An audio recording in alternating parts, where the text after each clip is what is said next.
This is the current federal tax developments for the week of May the 20th, 2024. Current federal tax developments are brought to you by Kaplan Financial Education and by your state Society of CPAs. I'm Ed Zollers, and this we're going to look at some developments in the area of federal taxes. First, we're going to take a look at the Department of Justice issuing a proposed rule that would remove cannabis businesses from the loss of most business deductions under Section 280E. After you bounce through a couple of references. We had talked about this a couple of weeks ago, that this proposal was going through Department of Justice. Now we've gotten it where it's now been sent forward for publication. We'll talk about where that puts us in the process. We also have filing date relief issued for those who were impacted by Ohio tornadoes back from March.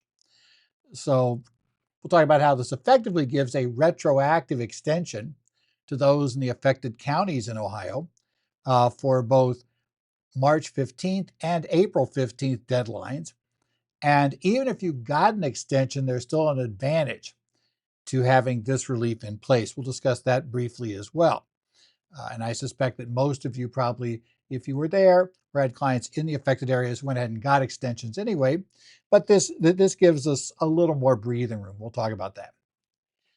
Third, we'll talk about the IRS National Fraud Counsel spoke on employee retention credit exams at the ABA's tax section webinar that they had. Talk about what they're doing on exams, what material they're asking for, and other information related to employee retention credit exams. And of course, keeping on topic, we're also going to discuss that there was a lawsuit filed this week by a tax advisor who is attempting to force the IRS to start processing employee retention credit claims. This particular advisor was the advisor to the taxpayer, may remember in December of last year we discussed, who filed a lawsuit to attempt to get the IRS or basically get the courts to order the IRS to not use Revenue Procedure 2021-20 when denying ERC claims. So a little bit interesting, but we'll talk about that background. We also have the tax court lost its patience with a taxpayer who was raising frivolous claims and imposed a $5,000 frivolous claim penalty, in addition to having the taxpayer lose on the basic matter in front of the court anyway. And I raise that because it is unusual to see the court actually impose that penalty. They tend to warn people about the penalty quite often, but in this case, actually imposed it. Not the full penalty. If this guy comes back to court, he may find himself facing a more significant penalty. In fact, about 5 times what he got, if they decide they want to keep raising it and believe he hasn't learned his lesson. So we'll see what happens there going forward. But just a reminder of the frivolous position penalty. If you decide to take something to tax court, it's meant there primarily to keep you from just going to tax court to delay payment. So let's talk about this new Department of Justice proposed rule that would reschedule marijuana to Schedule 3 and why that's a tax issue, which, by the way, it is. And they released a lot of documents on this. We're going to talk specifically about the proposed rule because that's legally what we need to worry about. But they also released a press release, a set of questions and answers involved with it. And we'll also have some references here to IRC Section 280E itself, we'll talk about, as well as some information from an article that appeared in Tax Notes Today back on May the 8th about the IRS's approach, because the IRS was questioned in a House hearing regarding, what they would do, the idea that justice was moving forward with this, how would the IRS react? And the commissioner gave some information about that in front of the House committee. So what's happened now is they have formally announced a proposed rule that would move marijuana from Schedule 1 to Schedule 3 as a controlled substance. And that's important because Schedule 1 items are subject to 280 Cap E and Schedule 3 items are not. So that's why, from a tax perspective, it becomes important. Now, once this gets published in the Federal Register, and as far as I can tell, it's probably going to be published in the coming week, there will be 60 days for people to submit comments, as well as a 30-day period during which individuals could request that there be a public hearing held on this matter. Normally, people don't ask for that because there'll be written comments come in, but in theory, they could. Now, that 60-day period is required for these. They're basically regulations, just like Treasury regs. So there has to be a 60-day comment period, after which the agency takes the comments into consideration and either decides to make changes and send out new proposed regs, maybe withdraw the regs, or decides to go ahead and publish them as final with or without modifications based upon the comments received. So we're at least 60 days, well, 60 days plus would be publication, at least 60 days away from this happening. And I suspect we're further away than that from this going forward. So we'll take a look, see what goes on. Now, for income tax purposes, as I mentioned, the key impact involves Internal Revenue Code Section 280 Cap E, which is a relatively significant section, which if you are involved with any cannabis businesses, let's say you're in a state where some form of marijuana sales, may it be medical, may it be recreational, is considered to be legal under state law. And if you're working with any clients who do that, are in that business, you know way too much about 280 Cap E, which is a major problem. Now, what that section says is, no deduction or credit shall be allowed for any amount paid or incurred during the taxable year in carrying on any trade or business if such trade or business or the activities which comprise this trade or business consist of trafficking in controlled substances. And then parenthetically said, within the meanings of Schedule 1 and 2 of the Controlled Substances Act, which is prohibited by federal law or the law of any state in which such trade or business is conducted. Now, as a practical matter, this is applied where the taxpayer can take a claim for cost of sales. If they sell the marijuana, the cost of acquiring that marijuana or growing that marijuana, if they're a producer, can be deducted from their gross income. However, any other costs, and this is more significant, obviously, if you are a retailer, so if you're a dispensary, because a lot of your cost of sales is pretty simple for a retailer. They're what you pay the person, to acquire the product, and the shipping on it is basically what you get to put in there, especially if 280 Cap A unit cap rules don't apply. And as we'll briefly discuss, they don't apply right up until this rule goes out the door.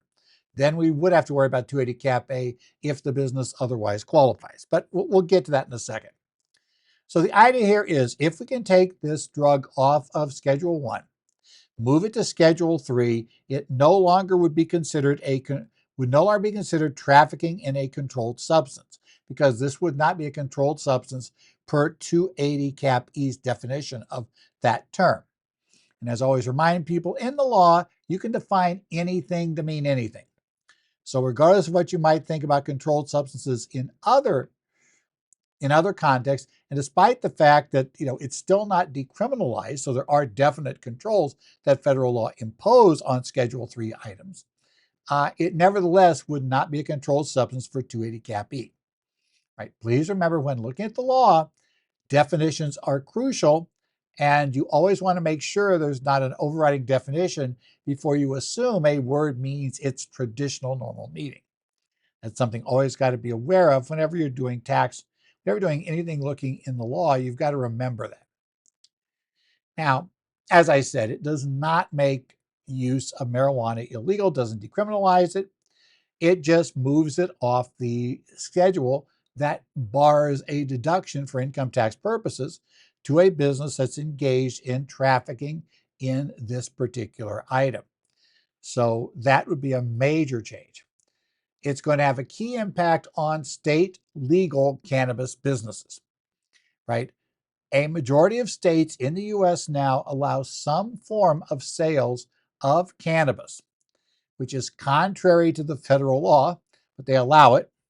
And the feds have not really been enforcing much of this, their law on it. So we're in a weird situation.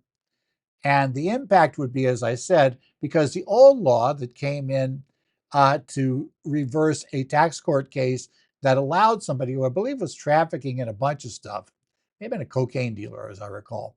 But anyway, they got to deduct all their expenses, and Congress wasn't happy about that. It was totally illegal what they were doing, but the court said nothing said you can't deduct the expenses just because it's illegal. And they didn't believe that a public policy rule should be invented to bar such a deduction, figuring Congress wants to bar it, Congress should say bar it. That's how we end up getting it. Obviously, as things changed in the marijuana arena, this became more of an issue. As I noted, there is a very, very big impact on dispensaries because most of their expenses are not cost of sales. So things like what you pay the salary to the staff, utility bills, right? Rent, basically everything else you're doing aside from cost of sales is going to be disallowed. Now, for producers, it's a lesser impact because, as anybody that's worked in the area knows, for producers, you start trying to find every justification you can for why these costs should go into production.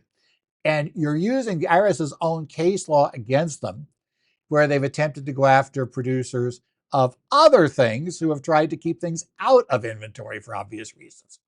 So it's an interesting area. Be a little sad to see it go because it's kind of a unique, oddball way of planning when you talk about this. But yeah, it looks like it might be going. There does not appear to be a lot of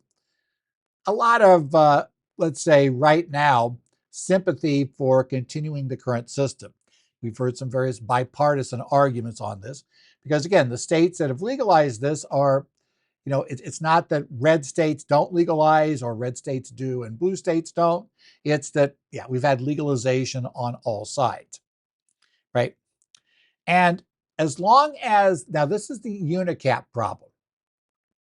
As long as 280 cap is in place, 280A, the unicap rules, 280 cap A, one of the provisions in there is that it cannot make something deductible that would not have been deductible in the absence of 280 cap A.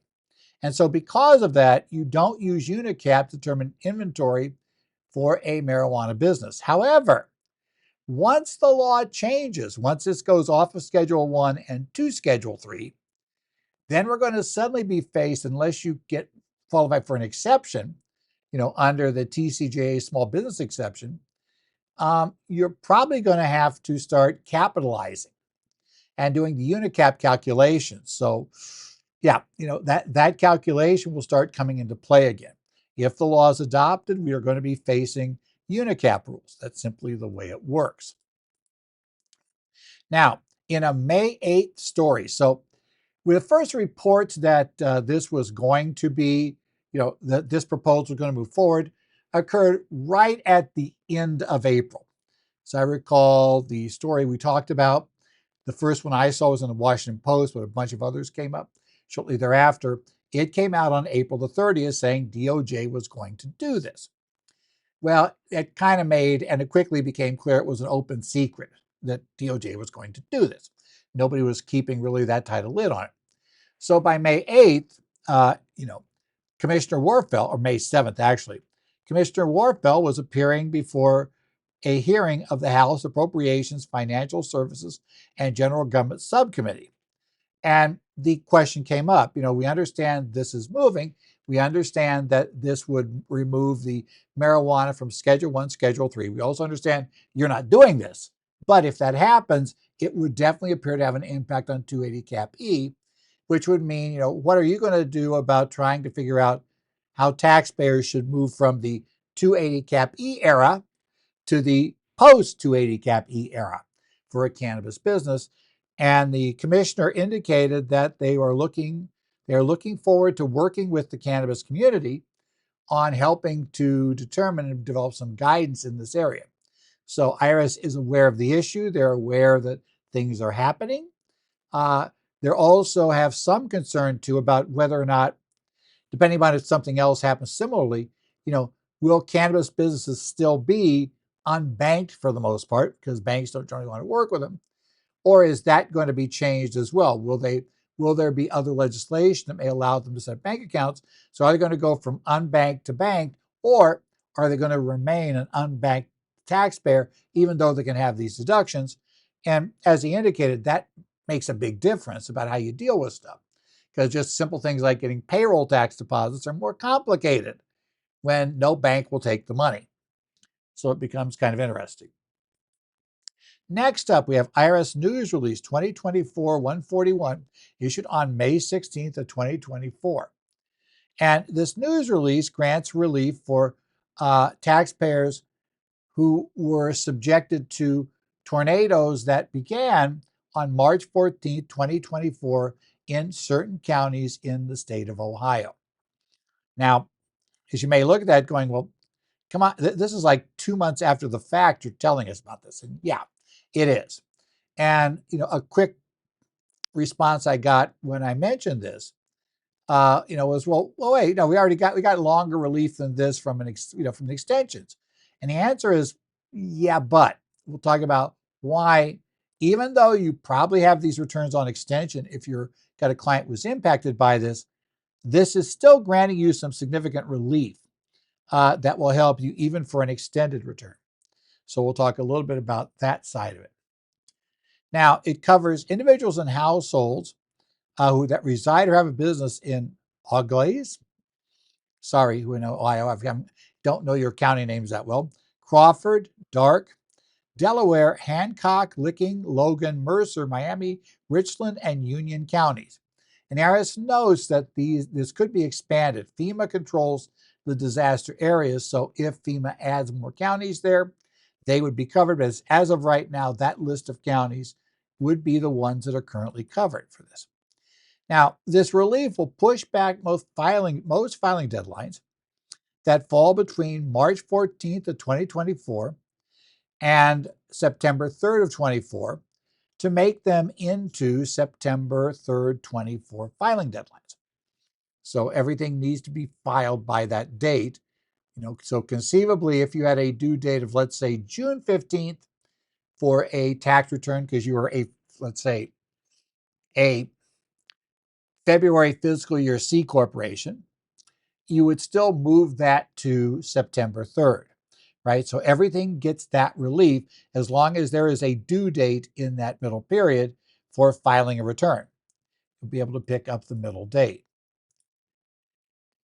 Now, they do give a list in the news release of some things that are specifically extended. But as I said, it does cover all deadlines in there. And when the IRS does this, they basically give the major things, the things that are going to impact probably 95% of people to get this relief. But they won't cover odd things like fiscal year ends and that sort of stuff. If you have a fiscal year end client, you need to check to see if their due date, unextended due date, would have fallen in between March 14th and September 3rd. So first, they tell us this would apply automatically to any individual income tax returns and payments normally due on April 15th. Well, that's going to cover most any calendar year individual return. We'll have that covered. So the effective due date becomes September 3rd. And why is that important? Because, like I said, hey, my clients all got extensions. So, what's the big deal? We already have until, October 15th. Why would we worry about the September 3rd?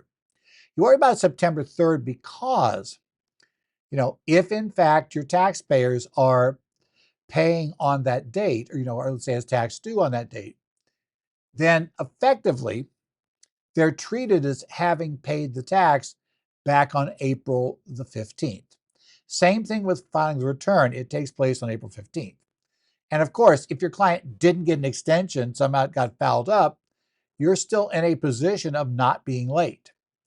So there are advantages to this, if nothing else, getting out of interest and penalties, or generally the IRS view is going to be that since it's treated as if it was put in on April 15th and filed on April 15th, interest starts getting paid under the standard rules for a delayed refund. So that also comes in during this period. You should expect to see some interest. Also, you can make a 2023 contribution to an IRA or health savings account. If you're an eligible taxpayer in the disaster area, you can make an IRA or health savings account contribution all the way through September 3rd. Quarterly estimated income tax payments for individuals, there would have been, a calendar year individual, one due on April 15th, another due on June 17th. Those both go in September 3rd. And then a few days later, on September 15th, we have our third estimate. But, everything gets delayed at that point. And I'm sure some client will ask, so you always tell them, look, if you want to just pay all three of the estimates on September 3rd, the IRS will definitely accept them, right? So, if you don't want to have to do two back-to-back that quickly, some clients just find that to be tedious, because especially if they're going down and getting things certified, tell them it doesn't bother you to pay it, 12 days early. It's not going to bother the IRS. Also, quarterly payroll and excise tax returns that are due on April 30th and July 31st will also be due September 3rd. So we'll kick those back at that point. Calendar year partnership and S corporations returns. Now, this one's really interesting. They actually barely make it in, but because they were due on March 15th, they're now treated as if, all the way through September 3rd. Automatic extension through that date. And then, of course, probably, as I said, you probably have a September 15th extension already in your back pocket. But if not, then you could get that extension as of that date. Also, calendar year corporation and fiduciary returns and payments normally due on April 15th would also be pushed back under this program to September 3rd. And exempt orgs, the ones that we just filed extensions for, will those also be treated as if, September 3rd is May 15th. Now, as I said, the key issue is a return filed by that date and a return and a payment made by that date are treated as if they took place back on April 15th, which is what makes it better than a traditional extension where you had to pay anything due at April 15th, right? You had to pay anything due at that date. So this is a bit nicer than otherwise. As I mentioned, if somebody somehow didn't get an extension, right, you now discover, they forgot to extend the return, individual return, we can still get an extension. But there is one caveat. The IRS systems are not set up to accept extensions, beyond the normal date they should have been, applied for. So don't submit these extensions electronically. In fact, your tax software will probably balk at doing it. Rather, these have to be submitted in paper form. So be aware of that and what's going on there. Now, payroll and excise tax deposits have different relief and not really as good as the September 30 delay. In fact, in this case, you better figure it out, because it always happens this way, that any excise tax deposits or payroll tax deposits were going to have to be made much earlier. So presumably you got them taken care of, because what we're going to get in this case is 15-day delay. So anything due on or after March 14th of 24 and before March 29th of 24, we're going to abate all penalties as long as the deposits are made by March 29th. So you want to make sure those were in by then. Obviously, at this point in time, you can't do much if they weren't. But if the client was late, remember that and keep this notice handy. The release also has information on other tax relief that may apply because of the disaster. They remind us that under the Tax Cuts and Jobs Act, while generally personal casualty losses, which has its own special definition that is not as broad as a lot of people assume, I just remind you of that because I've seen lots of people not understand what a personal casualty loss is. Remember I said earlier in the session or this program that, you have to watch for definitions. Yeah, you want to go back to the actual code section here and take a look at the real definition. And if you take a look at there under 161, you'll find that personal casualty loss has a very specific definition that's not just something not used in trade or business. In fact, it's narrower than that. But in any event, in this case, if there was a personal casualty, let's say that your home was destroyed by the tornado and you have an uninsured loss, that's a personal casualty loss. It's a federally declared disaster, and there's relief in there. First thing, you'll be able to claim it, and other provisions work to your advantage in the case of a federally declared disaster. They also remind you that qualified disaster relief payments are not taxable. So you want to make sure you keep track of that. You may also have even, we've talked about this back in COVID, but the clue that certain payments by an employer to employees to, assist them or reimburse them for expenses incurred due to the, the disaster, federally declared disaster, are excludable from income. So that's also in play. And that might happen, let's say, if the employer's facilities were damaged, the employees are working from home, then you're back to the kind of arguments we had during COVID as to what extent could you reimburse them for any expenses they're incurring because they're now able to work from home instead of being able to work at your office due to the casualty and due to the emergency. And finally, retirement plan relief under Secure Act 2.0, right? We have now automatic relief for certain withdrawals from IRAs and employee plans. But I should add also, remember, the employee plan rules for the most part only work if the plan has been amended to allow for that. Yes, you have rules that would allow for more generous loan rules or allow for distributions, but your plan has to have been amended to take those into account. So don't just assume that your client can access that 401k until you actually take a look at the plan to see what really is going on.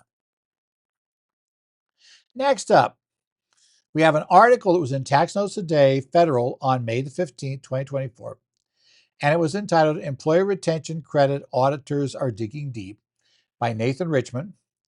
And this is covering the IRS National Fraud Counsel, Carolyn Schnake, who spoke on May 14th on the issue of ERC exams.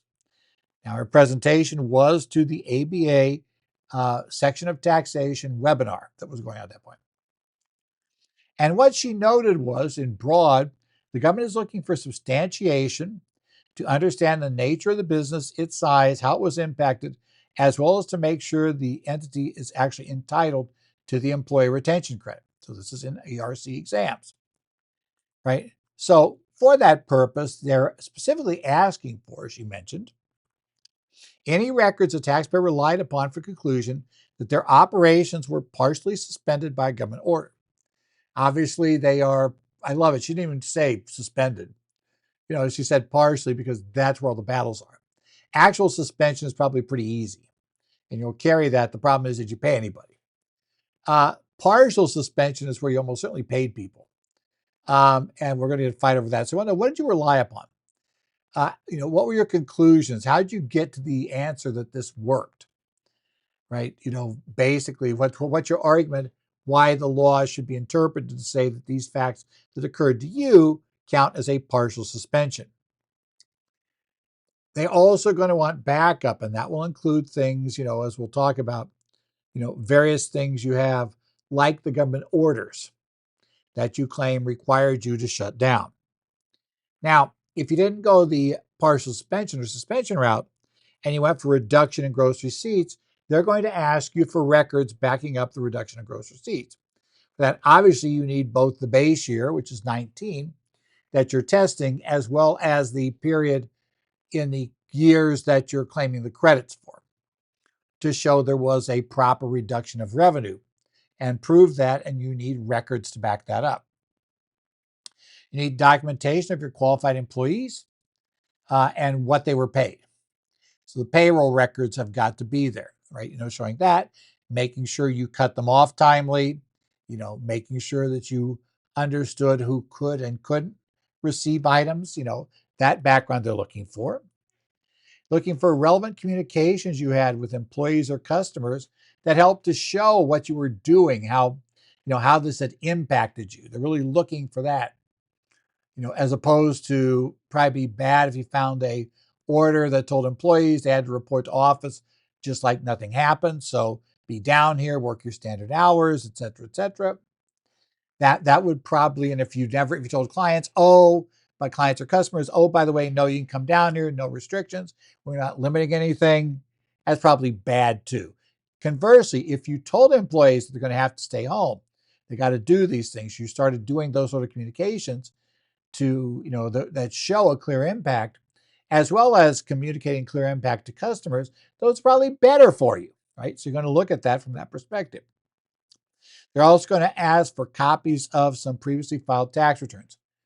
Basically, the 941s will be asked for, as will almost certainly the income tax returns for however this is being reported, looking at that background. Now, she also warned that if people don't provide this, and there is a question about it being provided, because again, a lot of businesses were sold this based on the everybody qualifies and not really doing much digging. And they were told that was clear and that's what the outfit said. Well, they may balk at providing all of this detail. Why do we need to provide that? We're told by our advisor that everybody qualified for this credit, and it's just automatic. So no, we're not going to show you that stuff. IRS will respond with summonses to either the taxpayer or a third party, if need be, to obtain the information they're looking for. And obviously, the other downside is don't provide the information. Don't be surprised if the credit's just disallowed in full. That's kind of the obvious other side of that. So they're looking for that as well. They're also sending out now currently letters to people that have already received a credit, asking them to return it if they believe it was improperly issued. Okay. Now remember, because these people got paid their refund, and because most likely they didn't do that on the original returns, but did it on amended returns, there are definitely a bunch of people that are within the statute of limitations for the IRS to go back and ask for the money back. They have 2 years effectively to do that. So at least 2 years. So even though you may say, wait, unless Congress passes the law that passed the House, we're already past the date. Tough luck, IRS. You can't get 2020 back. Yeah, they probably can if you got it via filing a claim for refund, unless you were paid more than 2 years ago. So you almost certainly, and not many people actually filed it and got paid less than 2 years ago. A lot of these filings started suddenly coming up in 22, right? And remember, 21's rules were way more generous. So 21 year, which is clearly still open, is the year where we're probably going to get the bigger claim, the bigger numbers coming back. And they say, well, the 2020 letters have already begun to be sent out. They're going to start sending out 21 letters here very, very soon. Again, asking for the money back, either because they've now determined flat out that the business didn't qualify. They may have discovered you weren't actually in business, which is a bad thing, or other things may have happened. She noted there was no specific date set to end the moratorium on processing ERC claims that came in play last September. Remember, everything stopped mid-September, including the ads for ERC on the television. Oh, remember that. When the IRS announced they would not be processing for the rest of the year, we are now sitting in May of 24. So well after they stopped processing, and they still have not restarted, and they're not telling us when they would restart. So those both go there. So that's probably not good. Now, the counsel reminded the audience that you can still withdraw a claim, right? But it's not going to be under the voluntary withdrawal program. She suggests that if you really believe your claim's wrong, rather than amending, you should contact the service and look into withdrawal options. To withdraw the claim, return your money. Now, doesn't really go into detail here, but almost certainly I would expect at this point, you're not going to get to keep the 20% that you would have had you done it before, late March under the voluntary disclosure program. You're going to pay interest. You're going to pay back the interest you might have got on the refund, and you potentially are facing various penalties.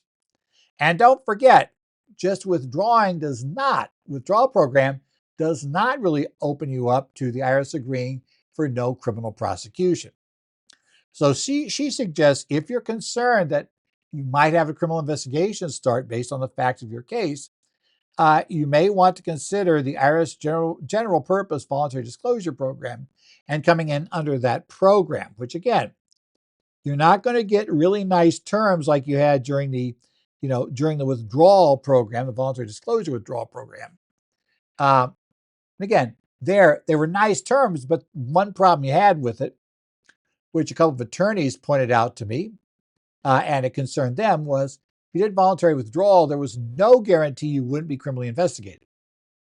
So criminal could still be a problem there. That was kind of the downside to it. Now, finally, there were other people on the panel in this session. And James Creech of Baker Tilly US LLP did note that getting records to prove government orders is becoming tougher. So his strong recommendation was that if you haven't already done so, you start working to get those records. Somehow get them together. Because the problem is a lot of states, cities, counties are taking that stuff down. They had it posted publicly on a website. But now that everything's over from their perspective, they're like, filing that away. They're redoing their website so they don't even bother linking that stuff back up. So he's suggesting it's not easy to get all that stuff. So don't just assume if the IRS comes calling that you're going to be able to get those orders. And don't forget that if Congress does pass the bill that passed the House, we're going to have a significantly extended statute of limitations, which means that, we may need to get them for quite a while.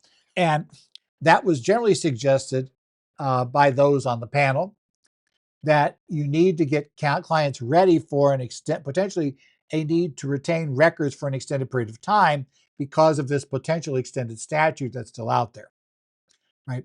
If they go for it. Now, I think it's gotten a lot more interesting as to how they're going to pass that.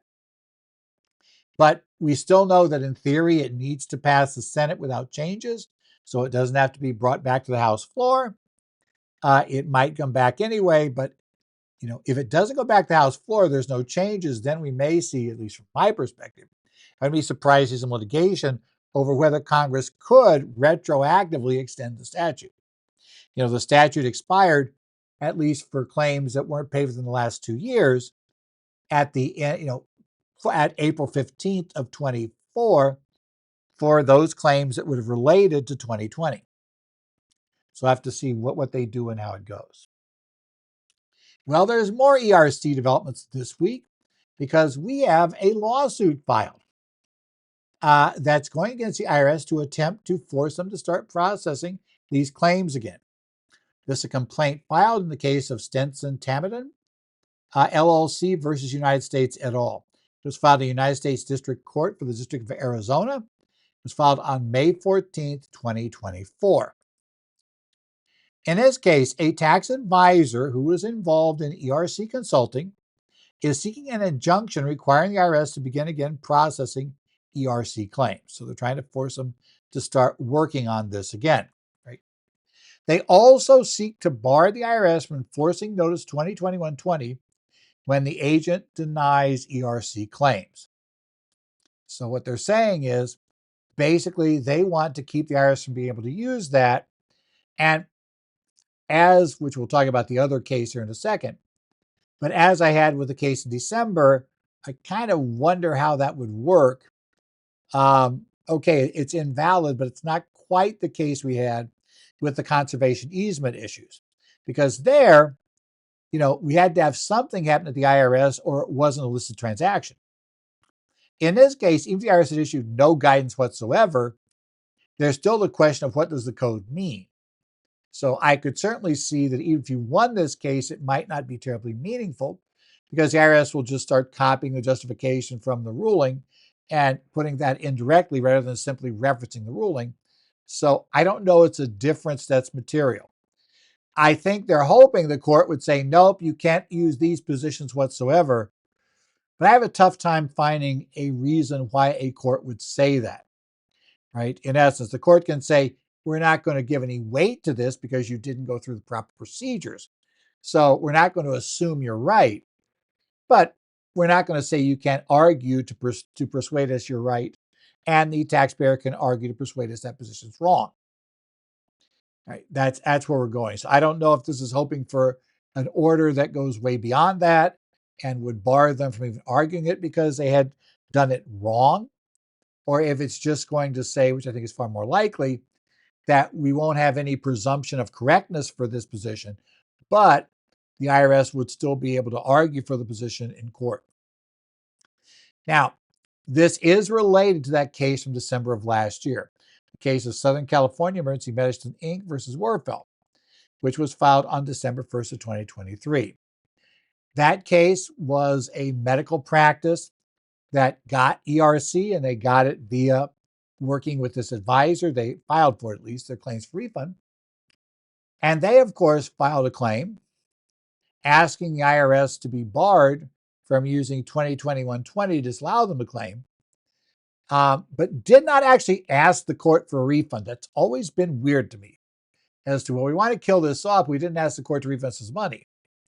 So I'm still not sure why you didn't ask him for the money back if you're right. You know, you're suing.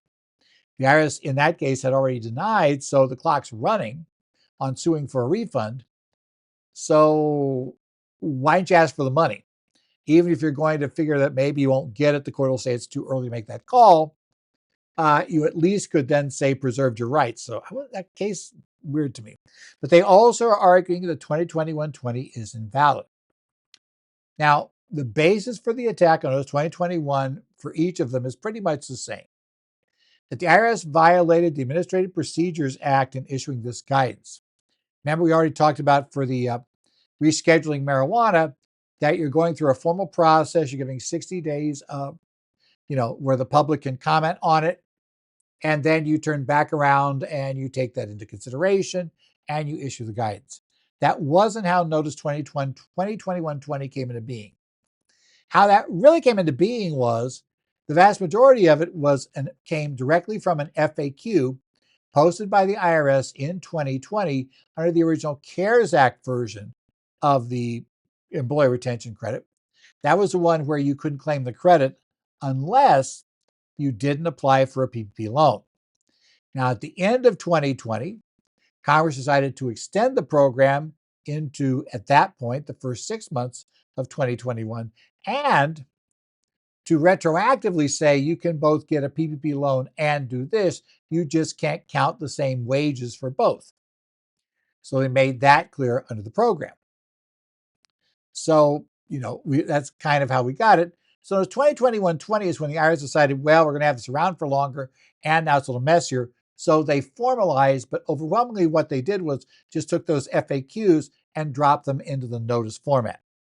They did issue other notices as we went on during the year, and those also incorporated, but Notice 2021-20 is where almost all the meat is. The major guidance outside of this one is probably the no living relative rule that we got late in the process, that the IRS confirmed late in the process.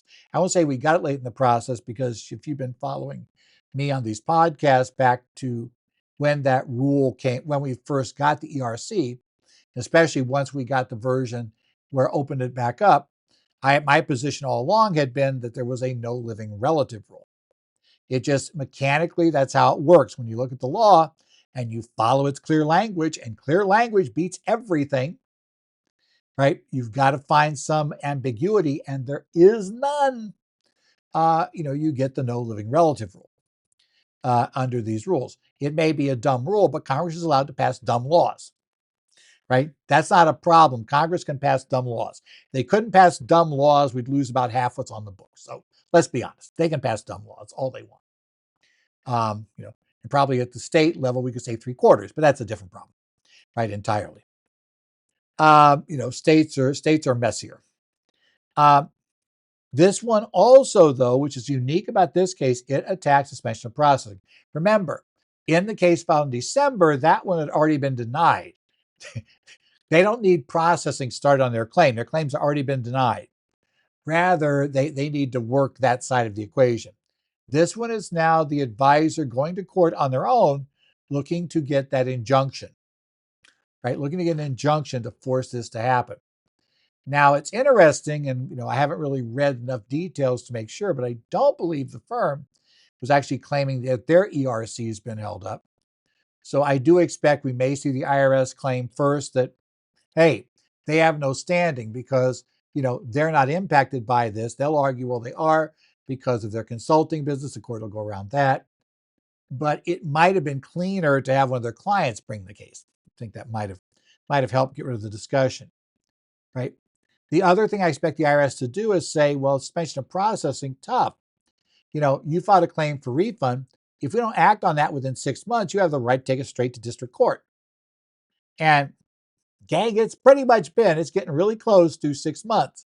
So if you filed your claim right the last instant there in September, so definitely before this is likely to be decided. So I don't see this moving super quick because the other one clearly isn't. You're going to be able to go to district court. So, anybody that had their claim in, that arrived beginning of that date is going to quickly get to the point where they can actually start, filing their claims in district court they want to litigate. Of course, nobody wants to do that. And I'm sure that, the plaintiff in this case would argue that that's unreasonable to force every business to go to district court to get their money. And may arguably be so. But it is true, it's a service, I'm sure I'll point out, it's not that they don't have relief. They may not like the relief they have, but they do have relief. So we'll see how the courts look at this. It's a little interesting that we haven't really seen them pick up the ball and run quickly with the Notice 2120 issue in the other case. We'll just have to keep our eye on this one. And for those of you here in Arizona, this is an Arizona case, right? You notice that. The firm in question is in Arizona. The law firm representing the firm is in Arizona. Actually, their offices are not terribly far from my office. So we get all these nice things. I can go over and see it. Actually, I don't think they really want me to walk in and see it. Little things about privacy for clients, it probably is somewhat important, but those things. So I'm here where this one is going. The other case is going on in the California District Courts in Central District of California. So that one is not sitting here in Arizona. This one is. And that may also be part of the filing of this one. Maybe the case will move faster with the Arizona judge than it will with the California judge. So we'll take a look, see what happens. Next up, and finally this week, we have a tax court decision. Now, this is an order. It's not a formal memorandum decision or even a summary decision. Certainly not published. But it is the case of Wendell et al. Versus Commissioner. It was the tax court's docket number 4787-23. This order was issued on May 13th of 2024. And this order relates to the IRS's motion for summary judgment in this case. Now, summary judgment is where we just take the facts before us, right? We assume that the allegations made by the plaintiff, let's say, the allegations made by the taxpayer are true, the non-moving party. So the taxpayer is not the one moving for summary judgment. The IRS is. So we assume all of what they're saying they can prove. If they proved every bit of that, if that in and of itself would not be sufficient to carry the case, then the concept is with summary judgment, the court says, look, doesn't matter. You can prove everything you alleged and you still lose the case, right? That's not enough to carry your burden. The IRS is arguing that in this case. And why they're doing it, well, you do it a lot. The IRS does this, so do taxpayers quite a lot, move for summary judgment. Because sometimes the only question is the law, right? Everybody agrees on the facts. So if all the facts are stipulated, then essentially you may argue the law and do those things, but they'll present those arguments in brief. So it may be able to just be decided by the court sitting down with the information in front of them. But in this case, we have a taxpayer who, shall we say, harkens back to the glory days of the tax protest movement. You may remember that. I know the IRS can't call them tax protesters, but I can. So good. We'll go to that movement, but that's it. This is an anesthesiologist who received a $500,000 W-2 from the medical practice he was employed by. And they had withheld $140,000 worth of taxes from the $500,000. He filed a tax return with his spouse. And they claim that the $500,000 of wages are not income under federal law, and so they ask for the entire amount back, right? No taxes due, no taxable income, entire amount of withholding back. So now we end up in the tax court over this issue because the IRS is, it appears they actually paid it back, which is bad, but that's pretty easy for it to happen with the IRS in processing season. And then somebody looked at it and so then they opened up an exam. They went back and now they're fighting over getting this money paid. So, the court unfortunately was not impressed with the taxpayers' arguments. They had a ton of them. They were trying to claim the assumption wasn't valid. They were trying to argue various odd theories that we've seen tax protesters claim for decades and lose on for decades. But a principal one was one that the wages were not income. So they said, they weren't very happy. That one of their arguments was also one that tax protesters have loved for years. The tattered legal argument, the court said, the income tax is unconstitutional, unapportioned direct tax. Well, yeah, the courts had ruled that prior to the 16th Amendment. 16th Amendment got rid of the need for a tax to be apportioned, for a direct tax to be apportioned based on population, if it was an income tax. So while in the Moore case, we're basically going to play on the edges of that and try to see what the Supreme Court comes up with that, this case isn't playing on the edges. It's going for the whole thing. So yeah, there is a fundamental difference between the Moore case, which is a relatively reasonable, even if I don't think the court will grant it, interpretation that may say, look, the 16th Amendment didn't authorize this, versus this effectively saying the 16th Amendment doesn't exist, or somehow this escapes it. So yeah, the court wasn't really thrilled with that, do we say. So they went back and looked at the law and said, look, under Section 61, gross income is all income from all sources, specifically includes wages paid for services. And the court did not buy that there was an exclusion because this was compensation for services, not wages or cash paid for services. The court said, come on now, right? You can't be, you want me to buy that one, and now court didn't buy that.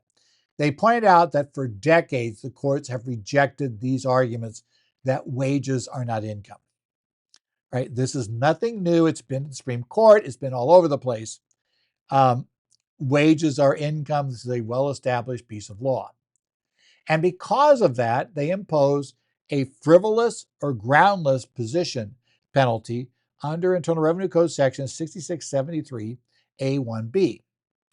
And that's a penalty where you're going to primarily have gone to the tax court, it's presumed, for delay purposes because you didn't raise any argument that has any chance whatsoever of prevailing. It doesn't matter. If we can grant every single fact you claim and you're still going to lose. You're saying that's absolutely frivolous. Now, the courts don't tend to impose this. They do warn a lot about it. They tell them, if you keep coming back here, we're going to do this. But I think the court has finally gotten totally fed up with this anesthesiologist. And so they actually imposed a $5,000 penalty. Now, the section actually allows the penalty to go up to 25. So they were taking it a little easy on the guy, only did 1/5 of what they could. But it's hard to say he's getting off, easy, because this little escapade to get that refund money, he's going to have to now pay back that refund money plus a 20% penalty. And that 20% actually related penalty is $26,956.80. Obviously, he's not paying back exactly $140,000. So at the end of the day, this is going to cost him going down this path, in addition to whatever time he lost, because guess what? The time he's spending in court or working up these defenses is not time he's putting people out for surgeries, right? Which he gets paid for. He doesn't get paid to play bad attorney, which is what he's been doing. He gets paid for putting people under. So this was a very expensive detour for him. $31,000 plus probably at least that much, if not significantly more, in lost revenue because of all the time he would have to devote to fighting this bill, to fighting this issue. So yeah, it's not good. And he did do it pro se. So he was representing himself, because you probably would find a lot of attorneys would going to refuse to go near this thing. Largely because, yes, the court can sanction the attorney as well for advancing what the attorney should have told the client was basically an argument that had no chance whatsoever. So anyway, we got that this time. This has been the current federal tax developments for the week of basically May the 20th, 2024. Current federal tax developments is brought to you by Kaplan Financial Education and by your state Society of CPAs. I'm Ed Zollers. As always, my email address is edzollers@currentfederaltaxdevelopments.com. You also can find that I will be reading the Connect sites for the state societies for Arizona, New Jersey, Minnesota, Illinois, and Washington, along with Idaho. I keep forgetting Idaho now is on Connects, so I have to specially give them as a different group. So we do have all of those Connect sites. You remember any of those societies, you can post, and if I think I can help, I'll try to give a response on the site. Otherwise, we will see you back here next week as we continue through the month of May. Here in Phoenix, we are heading toward our first potentially consecutive days where we clear triple digits. So that's beginning the fun for the summer. And we will shortly start to get to the point we won't see ones that aren't triple digits until probably, there's a good chance we won't see something not triple digits until September or October. Sometimes we get lucky and get 1 or 2 days when it's cold and it's 98 as your high, but still doesn't always work. So anyway, we look forward to seeing you next week, and we'll talk about whatever comes up during that week in the area of federal tax developments.